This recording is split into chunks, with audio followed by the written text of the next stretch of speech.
Olá a todos, meu nome é Diego Vieira da Silva. Vou apresentar a vocês meu projeto de iniciação científica de título Otimização da técnica de produção de mudas de esporobólios metalículos para a restauração de áreas mineradas. Nesse projeto fui orientado pela doutora Alessandra Rodrigues Kozovitz e como co-orientador o doutor Maurílio Assis Figueiredo. Os campos rupestres são ecossistemas presentes em topos de morros com afloramentos rochosos acima dos 900 metros de altitude. Se caracterizam por solos rasos, com baixa retenção hídrica e pobres em nutrientes. A flora característica é composta por um extrato herbáceo arbustivo com alta diversidade e endemismo. Simultaneamente, esse ambiente apresenta as duas maiores regiões minerárias do país, o quadrilátero ferrífero em Minas Gerais e Carajás, no Pará, que são importantes geradores de renda e empregos.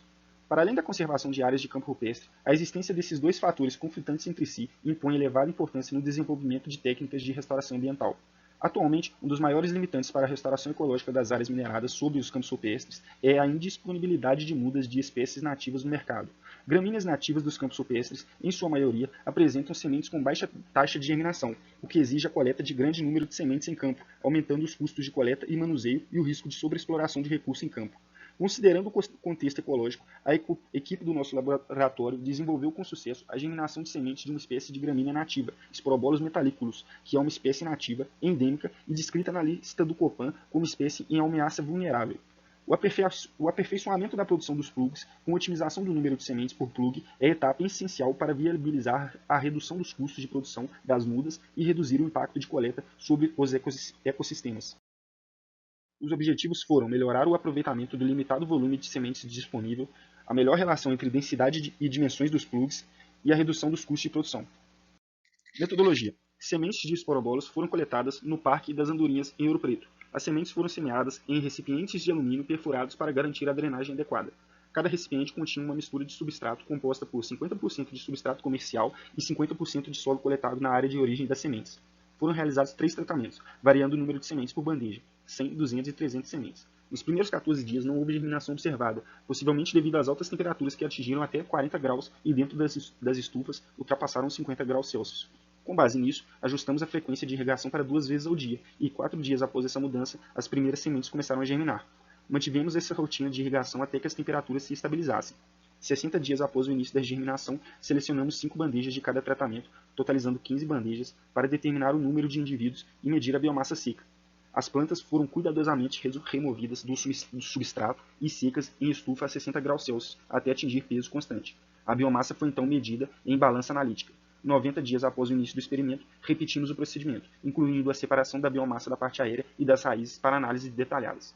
Bandejas semeadas com 200 e 300 sementes apresentaram aproximadamente o dobro de indivíduos aos 60 dias em comparação com as bandejas que receberam 100 sementes. No entanto, após 90 dias, houve uma redução significativa no número de indivíduos, principalmente nas bandejas com 300 sementes. Nesse período, a média geral de indivíduos por bandeja caiu para 29,3, o que sugere que a maior densidade de sementes resultou em maior competição entre os indivíduos.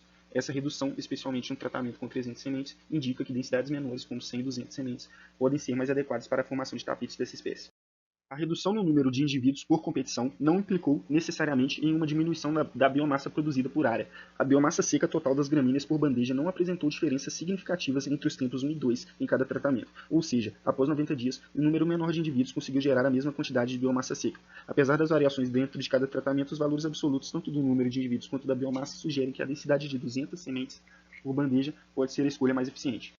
Os resultados obtidos indicam que não houve diferenças significativas na biomassa individual entre os tratamentos. Isso significa que bandejas podem ser produzidas com um menor número de sementes. A ausência de diferenças significativas entre os tratamentos na análise da biomassa aérea e da radicular, assim como da razão raiz parte aérea no tempo 2, quando realizada por indivíduo, fortalece essa recomendação, embora a análise por bandeja sugira que o desempenho da gramínea no tratamento com 200 sementes tenha sido superior, sem prejudicar a biomassa final produzida por área. Ao compararmos os resultados obtidos por Figueiredo com o do presente estudo, o desenvolvimento das gramíneas foi considerado insatisfatório. Cultivando 270 sementes da mesma espécie em bandejas de dimensões padronizadas e mesmo substrato aqui testado, o autor obteve uma média de 156 indivíduos por bandeja, com um peso médio de 2,592 gramas após 80 dias de cultivo. Esses resultados se destacam significativamente em relação aos obtidos no presente estudo, onde, por exemplo, o tratamento utilizando 300 sementes resultou em uma média de biomassa de 0,614 gramas para 29,6 indivíduos após 90 dias. A discrepância mais evidente na metodologia entre os dois experimentos reside no ambiente de cultivo e nas condições ambientais. Enquanto o presente estudo foi conduzido em condições de temperatura elevada e baixa umidade relativa do ar, o cultivo referenciado foi realizado em estufa com controle da umidade e temperatura. O tratamento com 200 sementes apresentou melhor desempenho e diferença significativa no peso seco total da bandeja, peso seco da raiz e peso seco da parte aérea. Não houve variação na razão peso seco raiz, raiz indivíduo, parte aérea indivíduo, raiz parte aérea e número de indivíduos por bandeja. É importante salientar que o clima extremo durante o período experimental pode ter impactado negativamente o crescimento das plantas. As temperaturas elevadas podem ter causado estresse hídrico e térmico, prejudicando o desenvolvimento das mudas. Adicionalmente, os efeitos do aquecimento global no ecossistema também são relevantes a considerar. O aumento das temperaturas e eventos climáticos extremos podem agravar ainda mais o estresse das plantas, comprometendo sua sobrevivência e capacidade de regeneração. O presente estudo apresentou uma análise sobre a produção de mudas de esporobolos metalículos e sua relevância na restauração de áreas degradadas nos campos rupestres. Embora tenham sido observadas algumas respostas significativas à densidade de semeadura, os resultados revelaram um desenvolvimento geral das gramíneas considerado insatisfatório quando comparados com estudos anteriores. A influência do clima extremo durante o período experimental, com altas temperaturas e baixa umidade relativa do ar, evidenciou a necessidade urgente de considerar as condições climáticas e ambientais no manejo das mudas. É fundamental reconhecer também os possíveis efeitos do aquecimento global no ecossistema dos campos rupestres. Portanto, este estudo destaca a necessidade contínua de pesquisa e desenvolvimento de técnicas de produção de mudas mais eficazes, que levem em consideração não apenas os aspectos biológicos das espécies vegetais, mas também os desafios ambientais enfrentados nos campos rupestres. Agradeço à FAPEMIG, à Universidade Federal de Ouro Preto e à Pró-Reitoria de Pesquisa e Pós-Graduação.